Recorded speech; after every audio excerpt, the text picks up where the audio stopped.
नमस्कार, मेरा नाम है कृष्णा और आप देख रहे हैं जनसत्ता फटाफट। चलिए नजर डालते हैं आज की बड़ी खबरों पर। उत्तर प्रदेश के प्रयागराज में करोड़ों की भीड़ रोज पहुंच रही है। हर किसी को महाकुंभ जाकर संगम में स्नान करना है। अब लोगों की आस्था एक तरफ है, लेकिन इस समय एक रिपोर्ट में दावा किया गया है कि संगम का पानी नहाने योग्य नहीं है, उससे आचमन भी नहीं किया जा सकता। बड़ी बात यह है कि इस रिपोर्ट को तैयार केंद्रीय प्रदूषण नियंत्रण बोर्ड यानी कि CPCB ने किया है। इस रिपोर्ट को नेशनल ग्रीन ट्रिब्यूनल यानी कि NGT को सौंप दिया गया है। दिल्ली चुनाव के बाद आम आदमी पार्टी के भविष्य से ज्यादा विपक्षी दलों के गुटबाजी जारी रहने की चर्चा जोरों पर है। सबसे पहले जम्मू कश्मीर के मुख्यमंत्री उमर अब्दुल्ला ने दिल्ली के नतीजों के बाद कांग्रेस और आप पर निशाना साधते हुए कहा कि और लड़ो आपस में।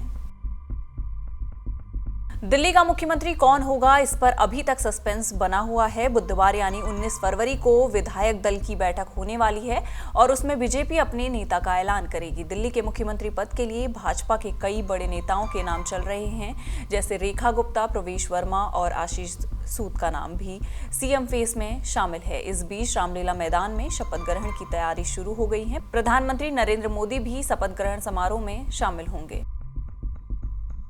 नई दिल्ली रेलवे स्टेशन पर शनिवार रात भगदड़ में 18 लोगों की मौत हो गई थी और कई घायल हो गए थे। वहीं भगदड़ के कारणों पर रेलवे सुरक्षा बल के एक अधिकारी द्वारा तैनात की गई जांच रिपोर्ट के अनुसार नई दिल्ली रेलवे स्टेशन पर मची भगदड़ में 18 लोगों की मौत का कारण प्रयागराज जाने वाली कुंभ स्पेशल ट्रेन के प्लेटफॉर्म में परिवर्तन की घोषणा थी। जानकारी के मुताबिक अधिकारी ने 16 फरवरी को दिल्ली जोन के अपने वरिष्ठ अधिकारियों को सौंपी गई रिपोर्ट में लिखा है, रात करीब 8:45 पर घोषणा की गई कि प्रयागराज जाने वाली कुंभ स्पेशल ट्रेन प्लेटफॉर्म नंबर 12 से रवाना होगी। लेकिन कुछ देर बाद एक और घोषणा की गई कि कुंभ स्पेशल ट्रेन प्लेटफॉर्म नंबर 16 से रवाना होगी, जिसके कारण यात्रियों के बीच भगदड़ की स्थिति पैदा हो गई। ज्ञानेश कुमार भारत के नए मुख्य चुनाव आयुक्त होंगे। मौजूदा मुख्य चुनाव आयुक्त राजीव कुमार 18 फरवरी यानी कि आज रिटायरमेंट हो रहे हैं। ज्ञानेश कुमार अभी तक चुनाव आयुक्त की जिम्मेदारी संभाल रहे थे। उनके नाम पर मुख्य चुनाव आयुक्त को चुनने वाली समिति ने मोहर लगा दी है। इसके साथ ही डॉक्टर विवेक जोशी को चुनाव आयुक्त के पद पर चुना गया है। ज्ञानेश कुमार IIT कानपुर से B.Tech हैं। कानून मंत्रालय ने इस बारे में नोटिफिकेशन जारी कर दिया है। कुछ महीने पहले हुए विधानसभा चुनाव में बेहद निराशाजनक प्रदर्शन के बाद पूर्व मुख्यमंत्री उद्धव ठाकरे के नेतृत्व वाली शिवसेना में टूट की चर्चाएं जोर पकड़ रही हैं। इसे लेकर उद्धव ठाकरे बेहद गंभीर हैं और उन्होंने पार्टी को एकजुट रखने के लिए कदम आगे बढ़ाए हैं। याद दिलाना जरूरी होगा कि महाराष्ट्र में पिछले साल के अंत में हुए विधानसभा चुनाव में कांग्रेस की अगुवाई वाले महाविकास अघाड़ी गठबंधन MVA को बड़ी हार का सामना करना पड़ा था और शिवसेना UBT को 20 सीटें मिली, जबकि कांग्रेस को 16 और NCP शरद पवार गुट को सिर्फ 10 सीटें मिली थी। कतर के अमीर शेख तमीम बिन हमद अल थानी 17 फरवरी से 2 दिवसीय भारत दौरे पर हैं। प्रधानमंत्री नरेंद्र मोदी ने सोमवार शाम को दिल्ली एयरपोर्ट पर कतर के अमीर शेख तमीम बिन हमद अल थानी का स्वागत किया। दोनों नेताओं को बातचीत करते और गर्मजोशी से गले मिलते देखा गया। विदेश मंत्री S जयशंकर भी उनका स्वागत करने के लिए मौजूद थे। PM मोदी ने थानी से मुलाकात के बाद सोशल मीडिया पर फोटोज भी शेयर किए हैं। दिल्ली विधानसभा चुनाव के नतीजों के बीच देश की सियासत में इस बात की जोरदार चर्चा हो रही है कि बीजेपी का नया राष्ट्रीय अध्यक्ष कौन होगा। पार्टी किस नेता को अध्यक्ष बनाएगी, इसे लेकर पिछले कुछ महीनों में मीडिया में काफी कुछ लिखा और बोला जा चुका है।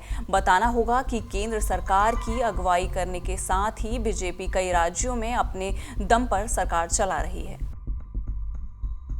दिल्ली NCR में बढ़ते तापमान के चलते अब मौसम गर्म होने लगा है। वहीं बिहार में अगले 48 घंटे में मौसम का मिजाज बदलेगा। तापमान में बढ़ोतरी होने से ठंड का प्रभाव कम होगा। मौसम विभाग के मुताबिक अगले 48 घंटों के दौरान न्यूनतम और अधिकतम तापमान में 2 से 4 डिग्री की बढ़त होने की संभावना है। उत्तराखंड में मौसम में एक बार फिर बदलाव होने की संभावना है। 18 से 20 फरवरी तक पर्वतीय क्षेत्रों में कहीं कहीं बारिश होने की उम्मीद है, जबकि चार धाम सहित ऊंची चोटियों पर बर्फबारी हो सकती है। वहीं मैदानी क्षेत्रों में आंशिक बादल छा सकते हैं और कहीं कहीं बारिश होने की भी संभावना है। अमेरिका में अवैध तरीके से रह रहे भारतीयों का एक बैच अमृतसर एयरपोर्ट पर लैंड हुआ। अमेरिका से डिपोर्ट किए जाने के कुछ घंटों के बाद लुधियाना पुलिस ने रविवार को मेहरबान के सासराली कॉलोनी के रहने वाले गुरविंदर सिंह को 2021 के स्नैचिंग मामले में उनके खिलाफ जारी गैर जमानती वारंट के तहत गिरफ्तार कर लिया।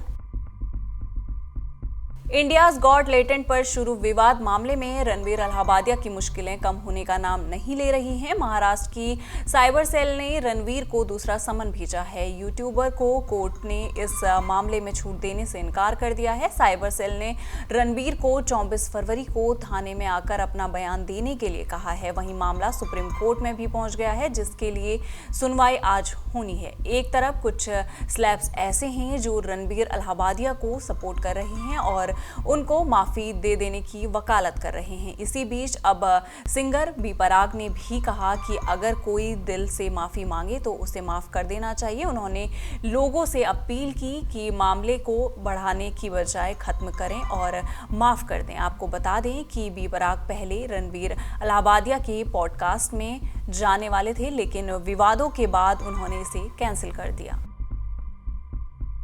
विकी कौशल की फिल्म छावा को लेकर रेमो डिसूजा ने एक पोस्ट शेयर किया है। इसे शेयर करने के साथ ही उन्होंने फिल्म की और विकी कौशल की एक्टिंग की जमकर तारीफ की है। उन्होंने पोस्ट में लिखा, विकी कौशल ने क्या कमाल की परफॉर्मेंस दी है।